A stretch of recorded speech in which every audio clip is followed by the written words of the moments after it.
Cyber crime संदेह रे Bhadrak police बंद छक निकट आचार्यनगर और अन्य एक घर उपरे चढ़ाऊ करी 2 जन युवक को अटक रखिछंती। आउ चढ़ाऊ समय रे विपुल परिमाणर सिम कार्ड सहित बैंक पासबुक, चेकबुक, स्टाम्प और एटीएम कार्ड को मध्य जबत करिछंती।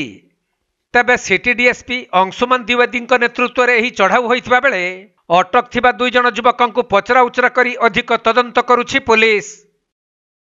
खबर मिलता कि किसी जगह कि युवक रोच गोटे जगह किसी सस्पिशियस एक्टिविटी चली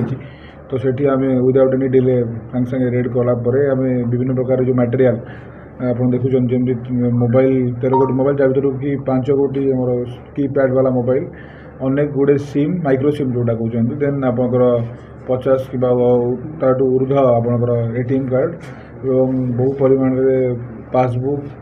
आपंकर चेकबुक मिलता से संक्रांति इन्वेस्टिगेशन बर्तमान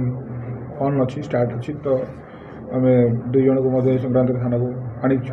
तो पचार कौन कौन हो तो ये सब वेरीफाई कलापर पासबुक वगैरह अकाउंट सब वेरीफाई कलापर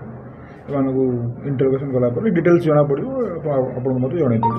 सिम बॉक्स मैटर अलग अच्छी यहाँ हूँ विभिन्न सिम मिली तो सस्पेक्ट करा साइबर क्राइम मैंने करते कारण युवक मैंने तो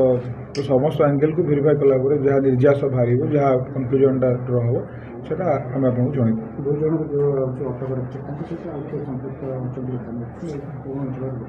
मोबाइल इन्वेस्टिगेशन स्टार्ट हो विशेष भाव डिटेल्स तो कहीहबनी तेणुक इन्वेस्टिगेशन सरला कौन जिन अच्छी कहीं सिम कौन करता गोटे जगह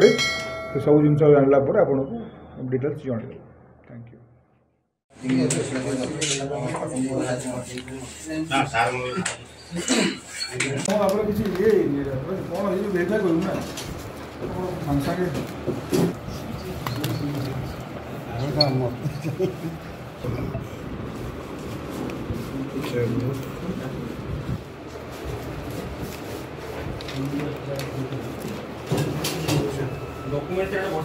भद्रक जिल्लारू सुनील दत्तଙ୍କ रिपोर्ट कोणार्क लाइव।